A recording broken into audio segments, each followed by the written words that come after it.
Bom dia. Feliz sábado.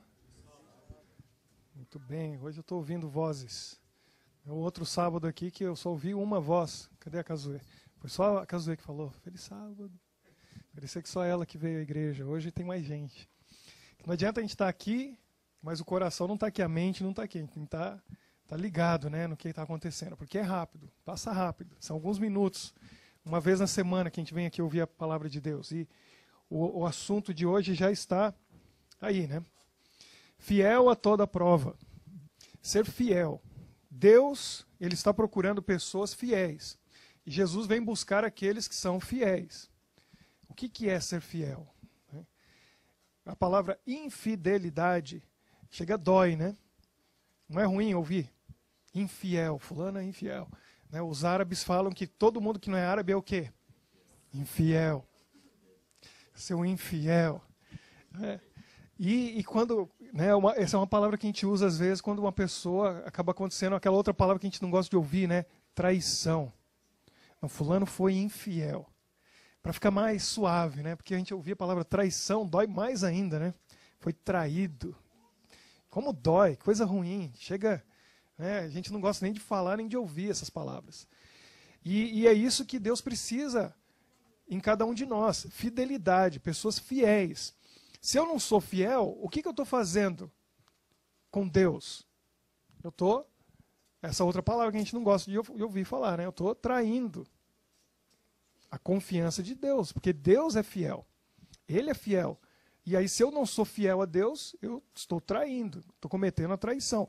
E o relacionamento de Deus conosco, Deus deixa claro que é o quê? Que ele é um relacionamento como o relacionamento de um casal. A Bíblia deixa claro que a mulher é a igreja, somos nós. É a noiva. Deus é o noivo e ele vem buscar a sua noiva. Agora, quantas vezes Deus falou para Israel, vocês não estão sendo fiéis, vocês estão sendo uma esposa infiel. Aí para explicar e mostrar bem claro o que ele fez, falou, Oséias, o negócio é o seguinte, ainda bem que eu não era profeta naquele tempo, né? Ele falou, você vai casar com aquela ali. Mas essa, senhora, essa aí. Mas essa aí Deus pôs amor no coração dele, o amor verdadeiro, ele casou. E aí o que aconteceu? Como que era o nome dela? Alguém lembra?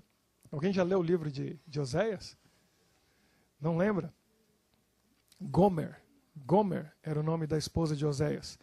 E ela diz a palavra de Deus que ela era uma esposa infiel. E ela saía de madrugada e aí depois Oséias tinha que sair procurando ela. E ela estava vivendo a velha vida com outros lá. E isso repetiu várias vezes. E Oséias tinha que ir lá e às vezes ele tinha que comprar ela de volta. Porque ela já estava dias, quem sabe, algum tempo lá e já foi vendida. Naquele tempo era escravo e era assim. E ele tinha que comprar ela de volta, trazer de volta. E aquela mulher não entendia. Falou, esse homem é louco. Eu vou e faço tudo que eu tenho vontade de fazer e ele vem atrás de mim, ele vem atrás de mim, vem atrás de mim.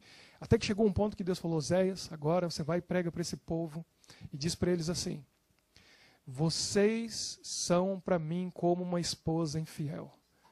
Aí Oséias falou, eu acho que eu consigo pregar esse sermão. Esse aí eu acho que eu entendo bem como que é. E aí Oséias foi com amor, mas com muita firmeza, dizendo, olha, eu sei muito bem o que vocês estão fazendo com Deus. Eu sei na pele, eu senti na pele. Gente, vamos parar de fazer isso com Deus, porque olha, Deus está sofrendo. Deus ama a gente, mas a gente fica aí desviando da lei dele, do caminho dele, sendo infiel, traindo o amor de Deus. Entende por que Deus fez Oséias passar por aquela situação? Porque aí o sermão dele tinha vida, que aí ele sabia o que ele estava dizendo. Agora, nós lemos a palavra de Deus, a Bíblia, do começo ao fim. Nós vemos histórias de pessoas que foram fiéis e de pessoas que foram infiéis. Apocalipse 2, verso 10, fala sobre fidelidade. No final do verso, eu vou ler só o final do verso, que todo mundo conhece muito bem, na carta à igreja de Esmirna. Apocalipse 2, 10. Nós, semana passada, começamos a ler um pouquinho aqui a respeito das cartas, né? As igrejas. Jesus, lembra que nós vimos semana passada? Jesus que nos diz o quê? Ser fiel até o quê? A morte. Dar-te-ei a coroa da vida, a coroa da vida eterna. Quem for fiel até a morte, Deus vai dar a coroa da vida. Vamos ver se vai funcionar. Não está funcionando. Então Deus está à procura de pessoas fiéis. E eu gostaria nesse momento de fazer algo diferente que eu não fiz ainda das outras vezes, mas hoje é um assunto muito importante e eu quero fazer isso. Antes de nós continuarmos a leitura da palavra de Deus, eu gostaria de fazer uma oração com você. Vamos curvar nossa fronte e fazer uma breve oração. Senhor Deus, pedimos mais uma vez que esteja conosco ao abrirmos a Tua palavra e estudarmos a respeito de homens, de mulheres, de pessoas que viveram em tempos antigos e na atualidade sendo fiéis a Ti. Esteja presente conosco, abrindo a nossa mente e o nosso coração, dando o Teu Espírito, expulsando daqui todo o mal, toda má influência que possa existir nesse momento, para que possamos prestar atenção à Tua palavra e aplicar na nossa vida o que pedimos em nome de Jesus. Amém. Abra sua Bíblia no livro de Jó, no capítulo 1. Jó, capítulo 1. Você conhece a história, eu também, já vimos várias vezes. Jó, para mim, não tenho dúvida disso, Jó foi na história do texto bíblico, na história bíblica, o homem mais fiel. Porque ele foi provado ao extremo da fidelidade. O inimigo teve autorização para levar ele no limite. E aqui no verso 1, por 2 vezes Deus menciona isso falando para Satanás. Ele falou, olha, você não viu lá na terra o meu servo fiel, Jó? E o que diz aqui sobre Jó? Jó 1, verso 1. Havia um homem na terra de Uz, cujo nome era Jó. O que ele era? Homem íntegro e reto, temente a Deus e que se desviava do mal. Esse era o segredo da fidelidade de Jó. Jó tinha 4 características. Íntegro, integridade, retidão, não desviava nem para a direita nem para a esquerda. Caminho de Deus é esse que eu vou. O que mais que diz dele? Temia a Deus, ou seja, ele obedecia a Deus em tudo e se desviava do mal. O mal estava ali, Jó ia para o outro lado. E tem muita gente boa, gente íntegra, correta, mas não se afasta do mal. Até se aproxima, até vai lá dar uma olhadinha, curioso, né? Chega perto do mal. Então Jó era fiel e o segredo do sucesso dele era esse. E um deles era o quê? Ele se desviava do mal, ele se afastava. No capítulo 2, no verso 21, diz o seguinte: depois que Jó perdeu tudo, estava sofrendo, né, e ninguém, acredito, na história desse mundo, pode ter chegado perto, mas ninguém passou pelo que Jó passou. Porque num dia, num momento, ele perdeu tudo. Todos os bens, era um homem rico, perdeu a família, perdeu tudo, e aí o que ele diz? No verso 21, nu saí do ventre da minha mãe e nu voltarei. O Senhor o deu, o Senhor o tomou. Bendito seja o nome do Senhor. Como que alguém pode dizer isso? Olha a visão que Jó tinha, os olhos abertos. Como que ele compreendia, entendia as coisas melhor do que ninguém. Eu nasci sem nada. Quando eu nasci, eu não tinha esses 10 filhos. Quando eu nasci, eu não tinha esses milhares de animais. Eu não tinha essas centenas de servos. Eu não tinha nada. Quando eu nasci, eu não tinha nem roupa. Eu nasci nu. Eu não tinha nada. Desse jeito eu vou voltar para a terra, sem nada. Quanta gente nesse mundo vai acumulando coisas e bens e acha que é dele? É enquanto estiver vivo. Por isso que a Bíblia deixa claro que a gente é mordomo de Deus. Porque você é dono da terra. É dono da terra? É nada. Primeiro que a gente tem que pagar imposto. Já falei. Lá no céu é que você vai ser dono do que Deus te der. Porque aqui a gente não é dono de coisa nenhuma. E fica de herança. Para alguém que acaba arruinando tudo depois. Não educa bem os filhos para ver o que eles vão fazer com a herança. Vão acabar com tudo. Né? Por exemplo, há anos atrás, em São Paulo, uma família muito rica e poderosa, em São Paulo, no Brasil, que inclusive o prefeito de São Paulo veio dessa família, e o pai dessa família era o dono do chocolate Lacta. Milionário, milionário. Em vida, os 5 filhos se uniram e falaram, não, a gente quer herança em vida. Ele teve que vender para uma outra companhia italiana, teve que desfazer de tudo e dividir a herança entre os filhos. Ele falou, com a família que eu tenho, eu não precisava nem de inimigo. tomaram tudo, porque o pessoal queria torrar os milhões em vida. Para que esperar o pai morrer, depois a gente vai vender essa fábrica mesmo? Vamos vender logo agora. E ele teve que fazer. E é assim, as pessoas querem, né, e acham que são dono das coisas. A gente não é dono de nada, a gente não é dono nem da nossa vida, mas Jó tinha essa visão. Jó entendia claramente. Eu não tinha nada quando eu nasci. E ele diz o que depois? Bendito o nome do Senhor. Graças a Deus. Num país lá na América do Sul, eu não lembro qual agora exatamente, se foi na Bolívia, teve um irmão nosso, adventista, tinha um filho, o filho com 8 anos de idade sofreu um acidente. Um carro atropelou na rua e matou o filho. Aquele homem tinha essa mesma visão de Jó. Ele conseguia entender as coisas, porque ele foi, pegou a criança no colo, tinha acabado de morrer, não tinha mais o que fazer. E as palavras que saíram da boca dele são palavras de alguém que conhece a Deus e tem essa visão, porque ele disse: Senhor, muito obrigado pelos 8 anos que eu tive de convivência com meu filho. Vai entender? Você consegue entender isso? Eu não consigo. Mas tem gente que tem esse sentimento, tem essa ideia, que consegue entender a Deus e é fiel até na hora do sofrimento, até na hora da dor, até na hora da desgraça, consegue agradecer a Deus, consegue louvar o nome de Deus. E Jó tinha esse sentimento, tinha esta ideia de Deus. O que acontece agora no capítulo 2, verso 9 e 10? Está ali a imagem. Jó perdeu tudo. Perdeu os filhos, perdeu os bens, tudo que ele tinha, e o inimigo deixou só o quê? Uma coisa muito bonita ali do lado, né? Só para atrapalhar, só para poder colocar ele mais para baixo. Tinha que deixar um porta-voz dele. E aí o que diz aqui no verso 9? Então sua mulher lhe disse: ainda conservas a tua integridade? Amaldiçoa Deus e morre. Ela só ficou viva. Que ingrata, né? Devia estar feliz que ficou viva. Será que ela não percebeu? Está parecendo o Irã. Irã é muito engraçado, né? Eu gosto muito de geografia, minha esposa sabe, né? Eu conheço, tinha uma época que eu sabia todos os países do mundo, todas as capitais. Eu gosto muito de estudar sobre os países do mundo. Interessante que o Irã, do lado direito do Irã está o Afeganistão. E do lado esquerdo está o Iraque. Aí os Estados Unidos vai lá, destruiu o Iraque, bombardeou, fez tudo aquilo, né? Foi no Afeganistão, fez a mesma coisa. Atrás do Al-Qaeda e o Bin Laden e tudo aquilo. O Irã está no meio. Te liga, né? Os caras me acordam e... Não, vamos fazer um programa aqui nuclear. E começaram a desafiar os Estados Unidos. Você é louco? Olha para a esquerda. Olha para a direita. Cria juízo. Se liga. Você é o próximo. Você está no meio do negócio. O povo parece que não percebe. Mesma coisa a mulher. Perdeu os 10 filhos. Perdeu tudo. Olhou para o lado. Ainda estou viva, estou aqui. Eu tenho que estar feliz. Eu tenho que agradecer a Deus. Eu posso ser a próxima na história, mas não. Você vê que a pessoa, quando tem Deus, tem visão das coisas.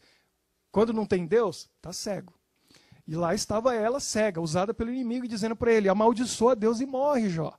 Você perdeu tudo. E o que Jó diz para ela? Olha o que é ser fiel. Jó diz para ela: você está falando como uma louca. Você é louca, você é uma doida. Temos recebido o bem de Deus e não receberíamos também o mal? E aí diz: em tudo isso não pecou Jó com os seus lábios. Ele não abriu a boca para dizer nada a respeito do que tinha acontecido com ele, indignado com Deus. E aí no capítulo 19, verso 23 a 27, o que Jó diz? Olha o que é fé. Jó 19, 23 a 27. Quem me dera fosse agora escritas as minhas palavras. Quem me dera fossem gravadas em livro. E não foi? Deus não atendeu o pedido dele? Moisés escreveu as palavras. Estão aqui até hoje. Milhares de anos depois eu estou contando para vocês a história e lendo aquilo que Jó falou. Deus ouviu a palavra dele. Que com pena de ferro e com chumbo para sempre fossem esculpidas na rocha. Porque eu sei que o meu Redentor vive e por fim se levantará sobre a terra. Depois revestindo este meu corpo da minha pele, em minha carne verei a Deus. Vê-lo-ei por mim mesmo, e os meus olhos o verão, e não outros. De saudade me desfalece o coração dentro de mim. Jó estava indignado agora, porque apareceram 3 amigos. Apareceram. Ali está bem pálido, mas dá para ver os 3 vindo ali. E Jó sozinho perdeu tudo, e os três vêm, em vez de consolar, com a teoria deles, bonita, dizendo, Jó, o negócio é o seguinte, ó, vou explicar para você. E aí vem um e fala, o mundo funciona assim. Se você faz a vontade de Deus, você é abençoado, aí você tem dinheiro, tem riqueza, nenhum mal te acontece. Se você peca contra Deus, aí você recebe maldição. Aí vem morte, dor, sofrimento, vem todas essas coisas ruins. Não tem jeito, Jó, é assim. Então, você vem dizer para nós que você é justo, que você é bom, que você é correto, que você é fiel. Olha para o seu estado. Deus é justo, ele não se engana. Se está acontecendo isso com você, pode ter certeza, você pecou. E eles ficaram falando, e Jó dizendo, não é assim, eu sou justo, eu não tenho pecado escondido, eu não tenho pecado nenhum. E aí ele diz isso. E ele fala, eu sei que meu Redentor vive, ele vai vir e vai me julgar, e eu vou mostrar para vocês que eu sou fiel. Não é porque eu estou nessa situação ruim que eu sou infiel. E ali ele diz indignado, eu vou ver ele com os meus olhos. E ele fala com firmeza e força e segurança, e os amigos falando aquilo e dizendo aquilo. Quantas vezes isso acontece com a gente? Alguma coisa dá errado na nossa vida, todo mundo já olha meio torto. O que está acontecendo? Um negócio não dá certo, acontece um desastre, sofrimento, dor ou até morte. E a gente fala, eu perdi a bênção de Deus. Deus não está me protegendo, não está me abençoando. Jó, a história dele está aí para mostrar para a gente que até quem é fiel mesmo, nesse mundo vai sofrer. Vai ter dificuldade, vai ter problema. E Jó foi ficando tão indignado. E eu costumo dizer isso. O texto, para mim, mais forte que está na Bíblia, e infelizmente na versão em português que a gente tem, a tradução não está correta. No capítulo 13 de Jó, para mim está o versículo mais forte de todos. Eu não vou dizer onde está o verso, porque a tradução não está correta no português, mas diz assim. Na Bíblia toda, na minha opinião, de Gênesis a Apocalipse, o versículo mais forte é quando Jó ele está indignado com os amigos dele, falando e dizendo, você está errado, você tem pecado, isso e aquilo. E aí Jó, num desabafo, ele diz o seguinte, chega, deu, para. Ainda que ele me mate, ainda assim nele confiarei. Para mim não tem verso mais forte na Bíblia. Não tem nada que expressa uma fé maior do que essa, uma fidelidade maior do que essa. Mesmo que ele me mate, ainda assim eu continuo confiando nele. Você entende isso? Você consegue entender essa fé, essa fidelidade, a grandiosidade dessas palavras? Eu não tenho medo de morrer. Deus pode me matar. Eu vou continuar confiando nele, porque eu sei quem ele é, eu sei que meu Redentor vive. E aí o que acontece no final da história de Jó? Deus aparece, depois de tudo aquilo, fala com Jó, e em vez de responder as perguntas de Jó, que Jó tinha muitas perguntas, e ele vinha perguntando e falando, Deus vem não para responder, Deus vem com perguntas para Jó. Jó, você estava lá quando eu criei o mundo? Você sabe como foi que eu coloquei essa terra pendurada no espaço? E ele começa, quando eu criei o hipopótamo, quando eu criei a vaca e o boi, o jumentinho, e ele começa a falar, e a águia, voando alta na sua liberdade no céu, e Deus começa a descrever a criação. Você estava lá, Jó. Você estava lá quando eu estabeleci as estrelas, o sol, a lua, e os filhos de Deus gritaram de alegria e cantaram, louvando, todos os anjos. Você estava lá, Jó. E ele começa a perguntar para Jó. E as perguntas de Deus fazem Jó pensar. E assim, muitas vezes, Deus faz conosco. Ele pergunta para nós e faz a gente pensar. E aí, no final, Deus disse, e aí, Jó, o que você tem a dizer? Eu falei, eu não tenho para dizer mais nada. Eu falei demais. Eu ponho minha mão na frente da minha boca. Não tenho mais nada para dizer. E aí, Jó diz, em Jó 42, verso 5. Jó 42, capítulo 42, verso 5. No finalzinho ali da história de Jó. Jó diz para Deus, eu te conhecia só de ouvir, mas agora os meus olhos te veem. Eu tinha ouvido falar desse Deus maravilhoso, mas agora eu estou vendo, face a face. Quando a gente é fiel e passa pelas provas, pelas dificuldades e vai até o fim, o presente, o prêmio de Deus para você é Ele mesmo. Aí você vê a Deus, você se encontra com Ele. Todos nós passamos dificuldades e problemas, de um jeito ou de outro, de uma maneira ou de outra. Sofremos acusação, sofremos a injustiça das pessoas, a má compreensão delas. Mas se você permanece fiel, o resultado é que você vai se encontrar com Deus. Ele vai aparecer para você. De uma maneira ou de outra, Ele vai se revelar e você vai ver Deus. É isso que acontece. Na Bíblia tem tantas histórias de pessoas que decidiram ser fiéis. José foi um deles, 17 anos de idade. Sai de casa, é mandado lá para o Egito como escravo. E no caminho, e nós temos a revelação da profetisa de Deus, dizendo que no caminho, quando ele estava lá amarrado, sendo levado para o Egito, ele olha a distância no horizonte, ele vê as montanhas, de onde ele tinha saído para vir aqui, enviado pelo pai, para falar com os irmãos, para ver como eles estavam. E ele sabia, lá naquelas montanhas está a tenda do meu pai. E ele falou, provavelmente eu nunca mais vou ver meu pai. E ele ficou pensando naquilo enquanto ele via aquelas montanhas. E naquele momento ele tomou uma decisão, 17 anos de idade. Ele falou, eu vou ser o quê? Fiel ao Deus do meu pai. E naquele momento ele decidiu e não volto atrás, custe o que custar. Fidelidade é uma questão de decisão. Jó já tinha tomado essa decisão antes daquilo tudo acontecer, aquela desgraça toda. José tomou a decisão quando a desgraça aconteceu. É uma decisão que você toma. E aí você tem que ser fiel a ela e não voltar atrás. E José falou, eu não vou voltar atrás. E ele chegou na casa de Potifar e aí o texto bíblico diz que tudo que ele fazia, Deus abençoava. Num instante, Potifar falou, olha, o negócio é o seguinte, cuida da minha casa, eu vou cuidar só do meu prato que eu como aqui, você é responsável por tudo, porque você é abençoado por Deus. Aí o inimigo cria uma cilada, uma armadilha, ele é fiel, e por ser fiel, o que aconteceu? Foi parar na prisão. O primeiro ser humano nesse mundo que morreu porque foi o quê? Fiel.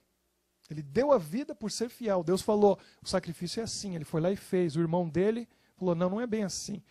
Deus abençoou um, não abençoou o outro ficou irado, foi lá e matou o irmão. Morreu porque foi fiel.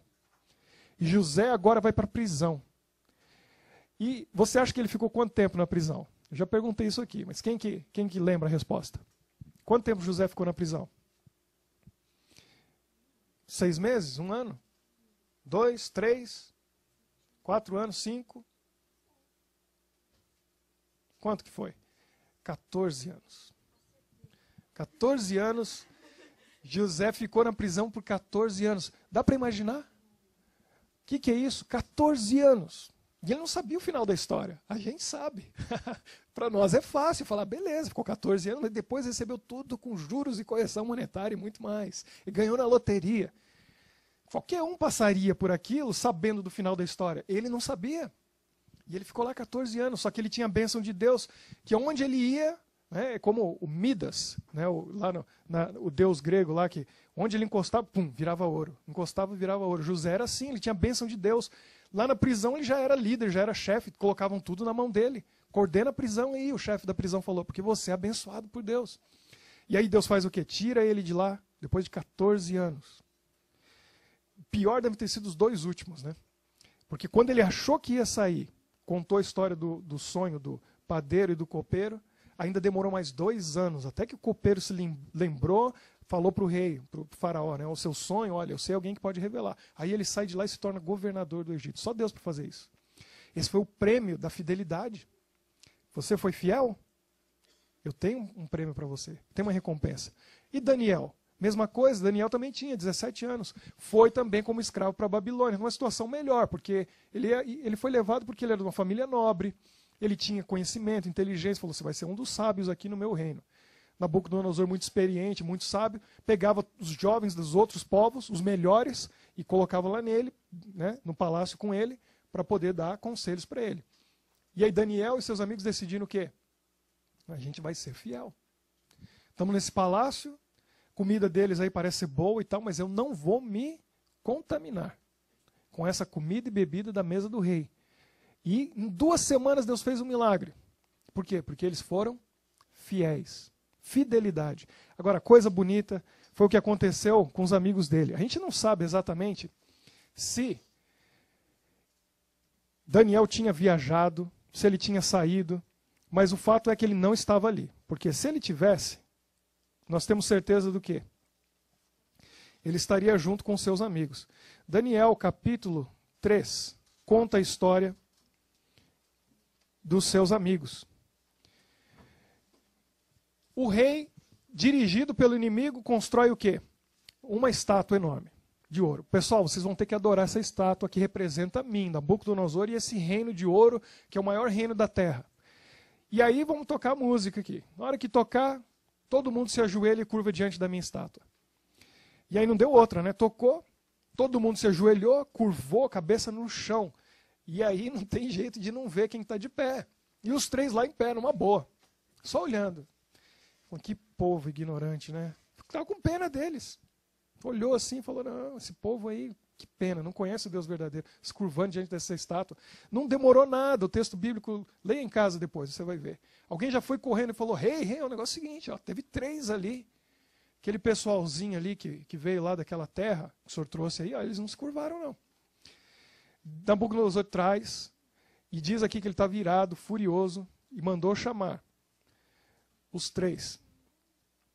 E aí pergunta para eles e falou, não, realmente a gente não se curvou. Então o negócio é o seguinte, eu vou dar uma chance para você, porque eu gosto muito de Daniel, ele resolveu o problema lá do meu sonho, vocês são gente boa, eu gosto de vocês, vou dar uma chance para vocês. Então vamos fazer o seguinte, vai tocar de novo os instrumentos, vocês vão lá, tudo que vocês têm que fazer é ajoelhar e curvar.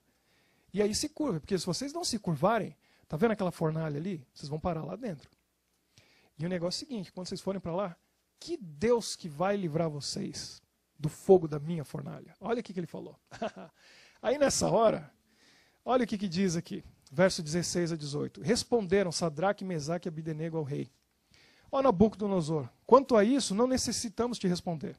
Se o nosso Deus a quem servimos quer livrar-nos, ele nos livrará da fornalha do fogo ardente e das tuas mãos, ó rei. Se não, fica sabendo. Se não, se ele não quiser livrar da fornalha, mesmo assim, não serviremos a teus deuses, nem adoraremos a imagem de ouro que levantaste. Lembra de Jó? É mais ou menos a mesma coisa. Ainda que ele me mate, continuo confiando nele. O que esses 3 falaram? Deus, se ele quiser tirar a gente daquela fornalha de fogo, ele pode, mas mesmo que ele não queira, mesmo que ele fala, hoje eu não vou livrar vocês, não tem problema. Mesmo assim, a gente não vai se curvar diante da tua estátua. A gente não vai adorar o teu Deus. Nem perde teu tempo tocando musiquinha de novo aí, porque a gente não vai. Não perde tempo. Fica tranquilo aí que já estou falando, a gente não vai. A gente vai para o fogo, mas não vai adorar o teu Deus. Ah, Nabucodonosor falou o quê? Vamos embora. Esquenta 7 vezes mais. E começaram a jogar lá mais lenha e aquecer a fornalha. E os soldados que pegaram eles e jogaram eles lá dentro, o que aconteceu? Morreram. E o que aconteceu com os 3?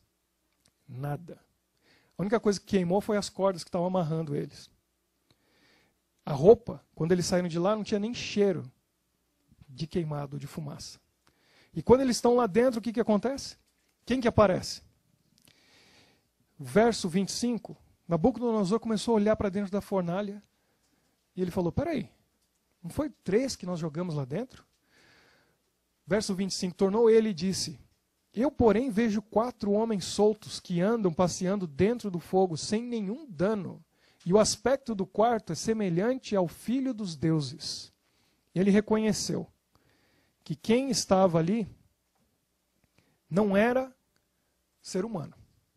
Ele não sabia que era Jesus. Jesus, ele não sabia. Ele não sabia que era o filho de Deus, mas ele falou, parece com o filho dos deuses. Porque ele tem um brilho, ele tem uma luz, tem uma glória. A Bíblia não diz que Sadraque, Mesaque e Abdenego viram ele, conversaram com Jesus, mas o fato é que Nabucodonosor viu 4. E eles saem de lá. E agora, com honras e glórias, e Nabucodonosor falou, o Deus de vocês é verdadeiro. O que acontece quando a gente é fiel? Fiel, qual foi o texto que a gente leu lá? Apocalipse 2:10. Ser fiel até a morte. O que você recebe? Você se encontra com quem? Com Deus, pessoalmente. Foi o que aconteceu com Jó. Ele foi fiel até a morte. Mesmo que me mate, ainda assim eu confio nele. Deus apareceu. Ah, eu ouvia falar, hoje meus olhos te veem. Eles foram fiéis. Não tiveram medo de morrer. Pelo que era verdade. E aí o que eles viram? Deus. Jesus vai lá pessoalmente e fala, eu estou aqui com vocês. Não se preocupe, porque a fidelidade de vocês é a toda prova. Você é fiel a toda prova. É isso que eu preciso, de gente assim nesse mundo. Porque Deus pode tudo. Ele pode tudo. Ele pode fazer o fogo parecer o quê? Gelo, se ele quiser. Eles entraram ali, eu garanto que a temperatura lá devia estar uns 18 graus, 16, 17, devia estar fresquinho, bem gostoso. Está parecendo um ventinho, está tudo amarelo aqui, né? Fogo, mas estava bem, né? O ar-condicionado ali, estava bem tranquilo. Deus faz isso. A questão é, você acredita ou não? Confia nele ou não? O que vale mais para você, essa vida ou a eternidade? Está disposto a dar tudo para Deus e viver por Ele? Porque morrer por Ele é mais fácil do que viver por Ele. Aí que é o ponto. Muita gente está disposta a morrer por Jesus, mas e viver por Jesus? Será que a gente está disposto a viver por Ele? E qual é o prêmio, qual é a recompensa de quem é fiel? Fiel a Deus. É encontrar com Ele. E a gente não vai encontrar com Ele na volta de Jesus, a gente encontra com Ele nessa vida. Ele vem pessoalmente falar com você e comigo, Ele vai aparecer. Mas eu tenho que ser fiel. O inimigo de Deus sabe disso. Aí ele atrapalha a gente, de todo jeito, fazendo com que nós sejamos infiéis. E tem principalmente 2 pontos principais onde a nossa fidelidade é provada. E a gente sabe disso, todo mundo sabe. Malaquias 3,8 diz o quê? Todo mundo sabe muito bem. Quem já ouviu isso muitas vezes. Malaquias 3,8, Deus nos diz o quê? Roubará o homem a Deus? Todavia vós me roubais e dizeis, em que te roubamos? E aí Deus mesmo responde, no quê? Nos dízimos e nas ofertas. Essa é a maneira de Deus ver quem é fiel e quem não é. Se a gente tentar achar explicação para não dar dízimo e oferta, você vai arranjar argumento, desculpa, mas é claro, Deus falou, olha, está aqui, a sua maneira de contribuir, a sua maneira de entender que eu te abençoo. Então eu sou teu sócio e eu estou pedindo 10%, devia pedir 50%, 80%, não é 10%. Agora, essa é uma maneira de Deus ver se a gente é fiel ou não. Só que eu só vou ver Deus na minha vida se eu fizer a minha parte e for fiel. Eu já falei isso aqui, já falei em outros lugares, mas tem que repetir. Nós, como cristãos, nunca damos o nosso dízimo, a nossa oferta, para ser abençoado por Deus. O que eu já falei várias vezes? A gente dá porque já foi abençoado. Eu já fui abençoado. Porque se fosse para o futuro, eu ia fazer um empréstimo, ia pegar um dinheiro, aí ia dar para Deus. Por quê? Porque depois eu pago esse empréstimo, Deus vai me abençoar. Não é esperando alguma coisa que você vai receber. Eu já recebi. Deus me deu saúde, trabalho, está aqui. Eu recebi isso, disso, 10% é de Deus, e agora eu vou decidir quanto eu vou dar em gratidão a Deus como oferta. Eu já recebi. Eu estou dando o que eu já ganhei, já recebi de Deus. Meu coração está batendo, meu pulmão está aqui com ar. Quem que me mantém vivo? É Deus. Essa é gratidão. Eu estou devolvendo para Ele um pouco da vida que Ele me deu. Porque minha maneira de ver o dinheiro é o seguinte, dinheiro é vida. Dinheiro é vida. Tudo que você precisa para viver vem do quê? Do dinheiro. O alimento, a casa, a roupa, todas as necessidades são supridas pelo dinheiro. Então dinheiro é vida. Deus te dá a vida, o recurso. Agora você pega e devolve um pouco dessa vida para Ele, reconhecendo e dizendo assim, eu não confio no meu salário para viver. Não confio. Quer saber a verdade? A não ser que você seja muito rico, seu salário não é suficiente para você viver. Nunca é. Ainda mais se aconteça uma emergência, algum problema. Todo mundo passa por isso. Agora, se você tem a bênção de Deus, isso se multiplica. Porque não é o que você ganha, é o que você deixa de gastar. E é aí que Deus entra. O povo de Israel andava no Egito, a sandália não gastava, a roupa não gastava. Quer bênção maior do que essa? Não tem que comprar outra nova. Que bom! Isso é bênção disfarçada de Deus. Então Deus cuida de nós de muitas maneiras. E isso é a fé. A minha fidelidade está aqui, ó, todos os meses. Eu sou fiel. E Deus nos abençoa. Só que eu só vou ver a bênção de Deus se eu for fiel. Vou contar para vocês 2 experiências agora, da nossa época, para você poder entender como que a bênção de Deus funciona. No tempo que eu morei no Paraná, nós moramos na cidade de Maringá, em outras cidades no Paraná também. Naquela época, meu pai era pastor na igreja central em Maringá, minha mãe trabalhava na associação. Ela era secretária do tesoureiro. Então, ali no computador dela, tinha os dados de todos os membros do norte do Paraná. Todas as igrejas do norte do Paraná, todo mundo que era membro da igreja, que era dizimista, tinha um nome lá no arquivo. Um dia, minha mãe recebe um telefonema de São Paulo. Estava lá em Maringá, no Paraná. Recebe lá de São Paulo, dizendo, olha, o negócio é o seguinte, tem um nome aqui de uma pessoa, você tem como me dizer se é membro da tua igreja? Aí falou o nome lá. José das quantas e tal, nome, sobrenome. Falou, não, eu vou checar aqui no computador. Checou e falou, não, sim, está aqui. É membro da nossa igreja, sim, essa pessoa. É da igreja de Paranavaí, que fica a 60 quilômetros de Maringá. Não, porque é o seguinte, a gente achou o caminhão dele. Acho que roubaram o caminhão, estava perdido aqui em São Paulo, a gente encontrou. Entra em contato com ele, diz para ele vir aqui buscar o caminhão dele. Quer saber a história? Esse irmão José, lá de Paranavaí, ele confiava em Deus e ele devolvia o seu dízimo, a sua oferta, fielmente. E ele chegou à conclusão e falou, eu não vou pagar o seguro porque o meu seguro é Deus. Tem gente que tem uma fé, tem gente que fala que isso é até, né, é um passo muito grande, uma imprudência, a gente tem que fazer a nossa parte, mas ele teve fé para fazer isso. E ele não pagava mais seguro, ele falou, se meu caminhão pertence a Deus, meu trabalho pertence a Deus, eu confio nele. E roubaram o caminhão dele. E aí é a hora, né? Como Jó perdeu tudo, como, né, os 3 amigos de Daniel, o fogo está ali, está quente, estou sentindo. E aí? E ele foi fiel e falou, não, eu confio em Deus. E o mais interessante nessa história, como foi que acharam o nome dele no caminhão? O envelopinho dele do dízimo estava lá no caminhão, com o nome dele. E foi com o envelope do dízimo que alguém olhou e falou assim, está aqui, vamos ligar lá. E tinha o nome, né, da associação, o telefone, ligaram com o nome dele que estava no envelope do dízimo, para ele não ter dúvida. Né? Você foi fiel? Está aqui, está de volta. O seu seguro está garantido. É isso que acontece quando a gente é fiel. Deus cuida do que é teu, porque não é teu, é de quem? É dele. E Deus cuida do que é dele. Eu nunca vou esquecer o que aconteceu uma vez, lá em Maringá mesmo, no Banco Bradesco, no estacionamento. Eu lembro que um dia meu pai tinha estacionado o carro, quando ele vai chegar de volta no banco para pegar o carro, ele vê um outro batendo o carro e amassando ali o para-choque, para-lama e tal, e estava saindo. Aí meu pai parou e falou, não, aquele é meu carro. E tal, e aí falou, não fui eu. Aquilo já estava. Como já estava? Eu vi que foi você, foi o teu carro. E aí chegou o guarda do estacionamento e falou assim, não, eu conheço esse senhor aqui e tal, os 2 eram amigos e tal. E meu pai viu que não tinha jeito, não tinha saída, ele falou, não, tudo bem, pode ir embora, só que só tem uma coisa, esse carro não é meu. E o dono desse carro, ele cuida muito bem das suas coisas. Então no dia que ele vier cobrar você, você vai lembrar que a gente conversou, e você vai preferir ter negociado comigo do que com ele. Tchau. E é isso. Um dia a gente vai saber como que foi cobrado. E a verdade é essa. Quando você é fiel a Deus, o que é teu não é teu, é dele. E você acha que meu pai não foi menos abençoado por causa disso ou mais abençoado? Não, a nossa vida continuou e Deus deu bênçãos maravilhosas para nós. Agora o outro, né, ele não é que ele vai ser amaldiçoado, ele perde a bênção.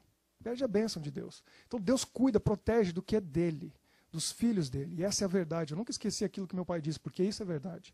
Deus cuida de nós. Agora, quando eu faço a vontade de Deus, mesmo se meu coração não está totalmente lá, mas eu estou fazendo, Deus leva em conta tudo. Vou contar mais uma para você poder entender como isso funciona. Em Goiânia, onde nós moramos também, eu morei por 3 anos, meus pais são de Goiás. Uma capital enorme, muito grande, né? Muito bonita a cidade, inclusive. Lá em Goiânia, na igreja central de Goiânia, tinha uma família que a esposa era adventista e os filhos iam à igreja, mas o marido não era. Ele não era adventista, ele não ia à igreja, mas ele entendeu com a esposa que o dízimo é de Deus. E apesar de não ser cristão, de não ler a Bíblia, de não orar, de não ir à igreja, sendo um homem muito rico, todos os meses ele chegava para ela e dizia, está aqui, o meu dízimo, leva lá na tua igreja. Resultado, eles moravam num apartamento, mega apartamento, que é um prédio enorme, vários andares, mais de 20 andares, daqueles de 1 apartamento por andar. E o prédio era grande. Eu nunca fui, passei em frente, eu olhava aquilo e falava, como que pode ser 1 apartamento por andar? Era enorme. Um sábado pela manhã, enquanto ela e os filhos estavam na igreja e o marido estava viajando a negócio, um caminhão entrou no prédio e era uma quadrilha. Eles já renderam o porteiro. Todo mundo que ia chegando, eles iam colocando no salão de festas, iam trancando, e alguém estava armado lá, colocando todo mundo. E ali eles foram subindo, de apartamento por apartamento, pegando tudo de valor e colocando dentro do caminhão. E foram, 1º andar, 3º, 4º, até o último, voltaram, 3º, 1º, pularam o 2º andar, que eram o andar do apartamento deles. Não tem explicação. Na cabeça desses homens, não sei se Deus cegou eles, mas eles foram do primeiro, pularam o segundo, foram para o terceiro, todos. O segundo andar não encostaram. Por que isso aconteceu? Por que Deus protegeu? Se é fiel, Deus cuida do que é dele. Porque quando a gente é fiel, no nosso dízimo, na nossa oferta, a gente está dizendo, minha vida pertence a esse Deus que eu confio. Meus bens pertencem a esse Deus. Ele é meu sócio. A gente está junto nisso. Deus protegeu até de uma pessoa que era o quê? Que acreditava na fidelidade, mas não servia a Deus no restante das coisas. Mas Deus falou, não, você é fiel, eu vou te mostrar que isso é sério. E Deus protegeu e guardou, a casa ficou intocada. Estava lá, tudo lá dentro. Único apartamento, mistério. Agora, qual é o outro ponto que nós temos que demonstrar fidelidade a Deus? Isaías 58. E isso nos ajuda, quando a gente ouve essas histórias, a gente sabe que isso é verdade, ajuda a gente a entender que eu preciso fazer o mesmo. Isaías 58 tem uma promessa, uma das promessas mais lindas na palavra de Deus. E Deus deixa claro para nós, Isaías 58, 13 e 14.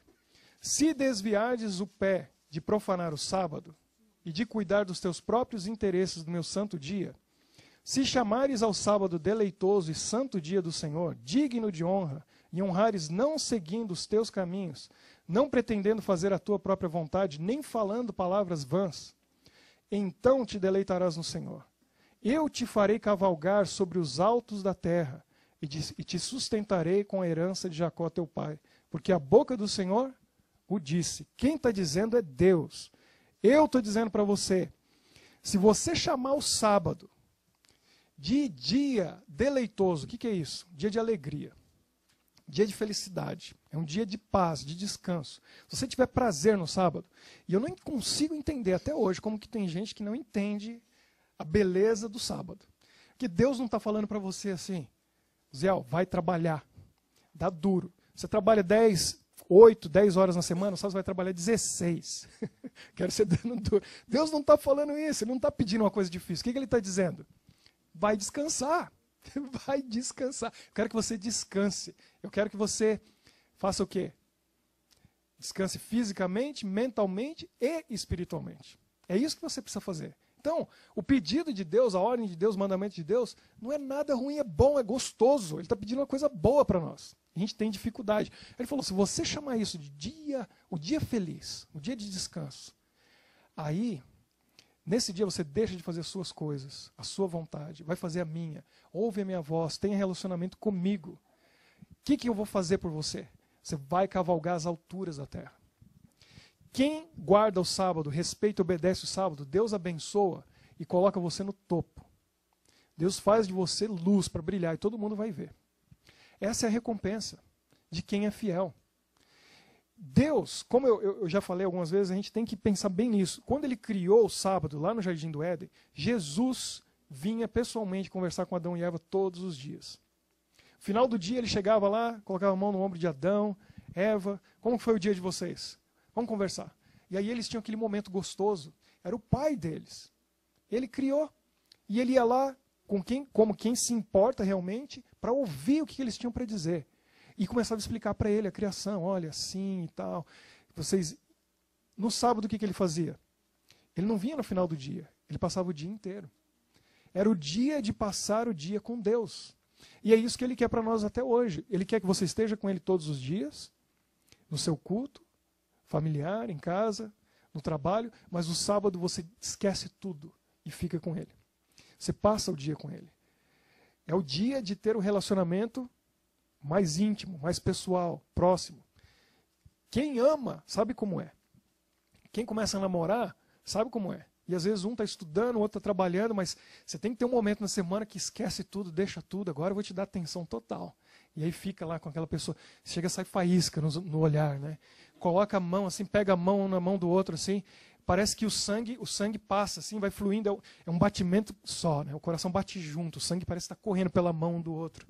Porque é uma conexão muito forte, muito íntima, e isso Deus fez para ser assim. E esse é o relacionamento de Deus conosco. Ele falou, eu sou o noivo, você é a noiva, eu amo vocês não sabem o quanto. Eu amo tanto essa noiva que eu dou a vida por ela. E eu quero ter um relacionamento com você. Agora você vira as costas para mim, você tem tempo para tudo, mas não tem tempo para mim? Que tipo de noiva é essa? É uma noiva fiel ou é uma noiva que está me traindo? Está traindo. É isso que a gente faz. Quando a gente não está guardando o saldo. A gente está fazendo o quê? Traindo a Deus. Por quê? O tempo que a gente devia estar com ele, a gente está com quem? Com outro. Com outro. Que está tomando o lugar de Deus.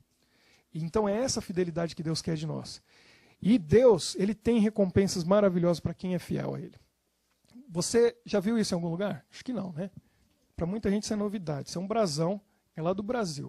O que quer dizer BGP? Alguém já serviu o exército? Não? Tem alguém que sabe o que é BGP?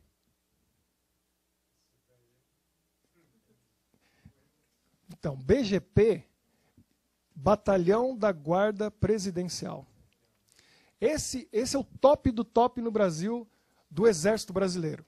São os melhores soldados do Brasil que vão para o BGP, porque eles vão servir o presidente em Brasília. Então, os soldados mais de boa aparência, de força física, os mais altos, os mais inteligentes, são recrutados, escolhidos e vão para Brasília servir no BGP. Então, para você ter uma ideia, o uniforme deles é bem diferente. Não é aquele uniforme verdinho, também usam, aquele que uniforme de campo, com coturno, de guerra e tal. Mas normalmente, olha lá, e aqui está o ex-presidente, né? O Barbudinho. Então, tá ali na frente do Palácio do Planalto, que é até o símbolo, tá vendo lá, ó, do BGP, porque é aqui que eles servem. E é lá que eles têm a honra de servir a nação, como soldados. Santos era um soldado adventista, de Goiânia. O ano, muita gente aqui não tinha nascido, 1984. Ele tinha 18 anos, muita gente já era bem adulto também. Muita gente já era bem adulto. E eu conheci o Santos, e ele me contou essa história, contou na igreja. O que aconteceu com ele? Ele foi para o BGP. Um rapaz alto, boa aparência, forte, ele realmente se destacava. E ele foi enviado para o BGP. Em torno de 4.000 soldados fazem parte do batalhão. E lá ele tinha que ficar um período de um ano e meio, servindo em Brasília. Só que ele é adventista. E quando ele foi para o BGP, ele tomou uma decisão, como José tomou, como Daniel tomou, como Jó já tinha tomado, como os amigos de Daniel. Eu vou ser fiel. Custe o que custar, eu vou ser fiel. E o Santos chegou lá, e aí o que aconteceu? Eles têm o rodízio de guarda que tem que fazer no batalhão. E sempre tem sexta-noite, sábado, e ele dizia, não, eu não faço, eu não posso. Ele falou, não, mas já passaram outros adventistas aqui e não teve problema nenhum. Já passou por isso? Pois é. Tem outros aqui, entre esses 4.000, que a gente sabe que é adventista, e eles nunca falaram nada, estão aqui.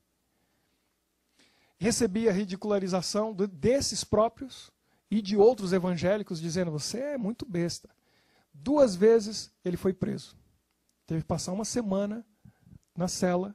Por quê? Porque ele desobedeceu, porque ele não acatou a escala de fazer a ronda e de ficar, né, de guarda durante as horas do sábado. Preso 2 vezes. E a vida dele não foi fácil naquele período, naquele tempo. Além dele sofrer tudo isso, um sargento viu que realmente ele era o cara para ficar em cima, né, para pegar no pé. Por quê? Porque ele era desobediente. Por que você não pode ser como todos os outros?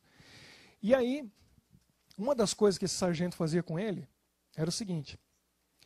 Ele percebeu logo que o Santos tinha o coturno mais bem engraxado e que a farda dele era mais bem passada.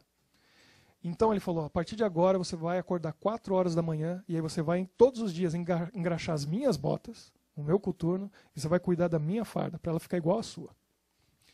Toda madrugada ele tinha que levantar e fazer isso. E isso foram por semanas e meses, sem receber um muito obrigado. E o pior não era isso, não era muito obrigado. Ele era o que recebia as piores missões. Tudo que era mais difícil, mais complicado, pior, era para ele. Ele tinha que fazer. E assim foi. E ele pensando o quê durante esse tempo todo, né? Tudo isso porque eu sou o quê? Fiel. Eu tento ser fiel e olha só o que acontece comigo. Olha o que eu tenho que sofrer, o que eu tenho que passar. E assim foi. Foi indo o ano todo. Até que chegou um dia, eles estavam com um fuzil, praticando tiro ao alvo, um capacete de aço na cabeça, e esse sargento passa por trás dele e acerta alguma coisa de metal. Ele não sabe se foi uma ferramenta, outra arma, alguma coisa. Acertou no capacete dele com toda a força. O ouvido dele chega e fez aquele barulhinho, né? Aquele pim do metal vibrando na cabeça dele. Ele falou que na hora ferveu o sangue. A bala dentro do fuzil, e ele falou que teve que orar para não virar aquele fuzil e disparar naquele sargento. Ele falou que foi Deus que controlou ele ali. E ele foi sofrendo tudo aquilo. E o ano foi passando, tudo aquilo foi acontecendo, até que chegou uma época do ano em que o presidente americano iria visitar o Brasil. Naquela época, Ronald Reagan era o presidente dos Estados Unidos. E ele ia visitar o Brasil. E ele, aqui não está aparecendo, mas aqui para cá tem a rampa, né, do Palácio do Planalto. E ali o presidente iria subir, junto com o presidente brasileiro, e o exército era muito valorizado, mais ainda naquela época, porque o presidente do Brasil era um general. Foi assim até 86, né? Então, o que aconteceu? Ele se destacava entre os soldados, e ele estava junto com a guarda, com um uniforme ainda mais bonito do que esse, e ia estar justamente na rampa do Planalto ali, onde eles ficavam de um lado e do outro, quando o presidente ia subir. Juntos, os dois presidentes, o presidente dos Estados Unidos e o presidente brasileiro, João Figueiredo, o general. O problema, sexta-feira à tarde. E ele falou, o negócio é o seguinte, quando chegar a hora do pôr do sol, eu vou embora. Porque eu estou aqui no meu serviço, mas eu tenho que servir a Deus. Então, antes do pôr do sol, eu estou saindo. Ele falou, se você sair, você vai ser preso. Ele falou, não quero saber. E lá ele ficou, informação. E o presidente estava para chegar. E ia chegar aquela limusine preta, né, que tem no Brasil, antiga, conversível, e ia descer lá o presidente americano e o general brasileiro. E aí ele olhando o sol. Quando ele viu que chegou no ponto que ele falou, não, eu tenho que sair daqui antes do pôr do sol, ele não quis nem saber. E saiu. E foi embora. O que para muitos era um privilégio, uma honra, dizer que está ali, né, diante dos dois presidentes, o presidente brasileiro, o presidente dos Estados Unidos, ele não quis nem saber. Tem alguém muito maior do que esse presidente. E ele foi servir o Deus que é maior do que todos. E assim foi o ano todo, até que chegou no final do período que ele estava servindo. E aqui, para quem não conhece, esse é o general, presidente João Figueiredo, o último dos presidentes generais do Brasil. Quando chegou no final, foi feita uma formatura e é feita uma condecoração para todos os soldados, e todos os 4.000 estavam reunidos dentro do auditório no final do ano, chegando no final do ano. E então foi anunciado, soldado do ano. E aí ele foi chamado à frente, soldado Santos. Diante dos 4.000 soldados, o melhor soldado do Brasil. Recebeu a medalha, foi tirada uma foto, o quadro dele foi colocado lá dentro do quartel. Por muitos anos, melhor soldado de 1984, soldado do Brasil. O uniforme dele foi para o Museu do Exército. E naquele ano, aquele sargento que perseguia ele, que ninguém nem sabe o nome, nem sabe quem é, a gente não sabe onde estava. Mas naquele Natal, ele passou na mesa do presidente. E o Ano Novo também. O melhor soldado do Brasil. Ele foi lá, para a casa do presidente, junto com a sua família e as autoridades brasileiras, para sentar à mesa do presidente, passar o Natal e o Ano Novo. O que Deus falou? Quantas vezes a gente ouve na palavra dele? Né? Ser fiel até a morte, dar-te-ei a coroa da vida. Seja fiel. O que Provérbios 22, 29 diz? Provérbios 22, 29.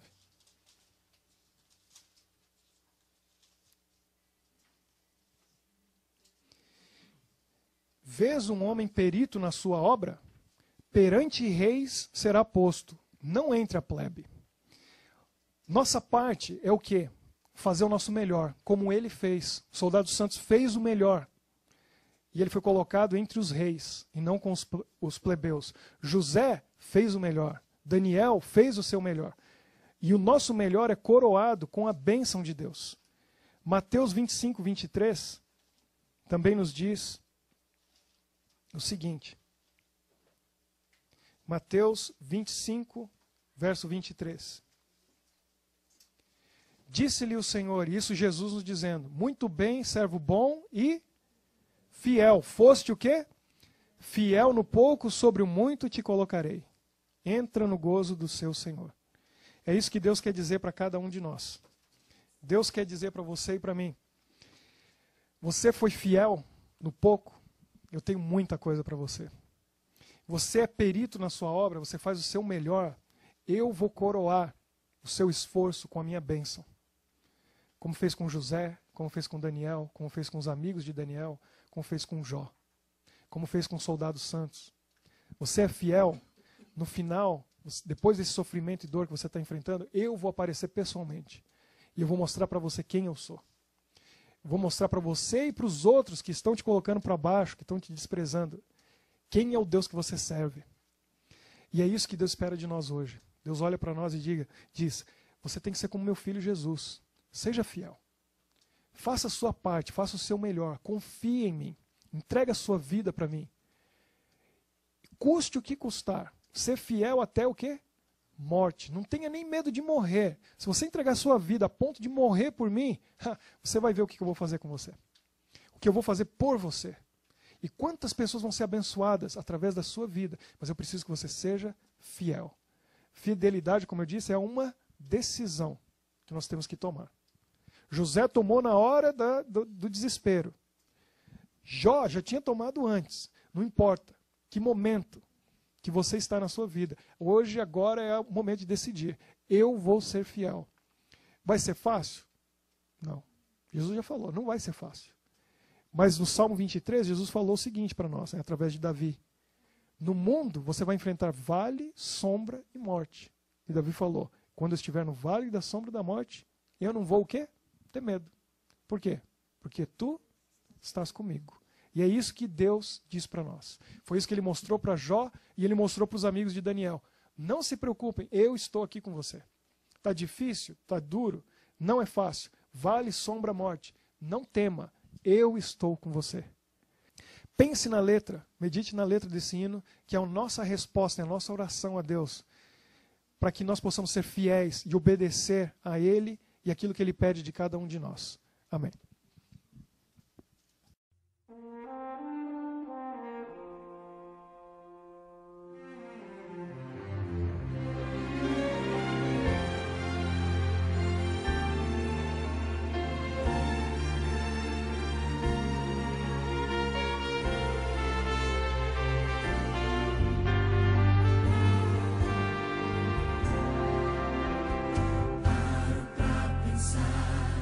Nos desafios deste meu viver, paro pra ouvir o que a voz de Deus quer me dizer. São tantas as pressões que tenho que enfrentar, mas bem acima delas sei que está meu Pai. Ser fiel a toda prova, fiel em qualquer tempo, qualquer hora.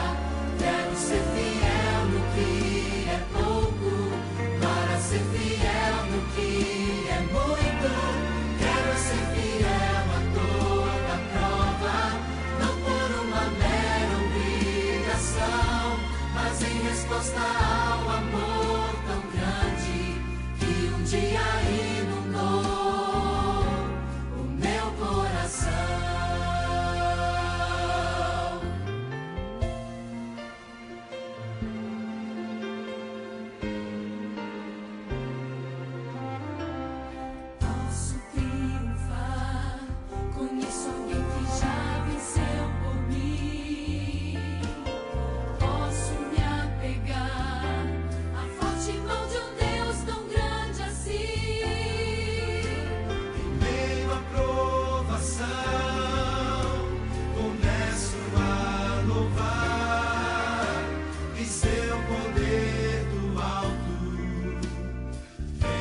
alcançar. Quero ser fiel.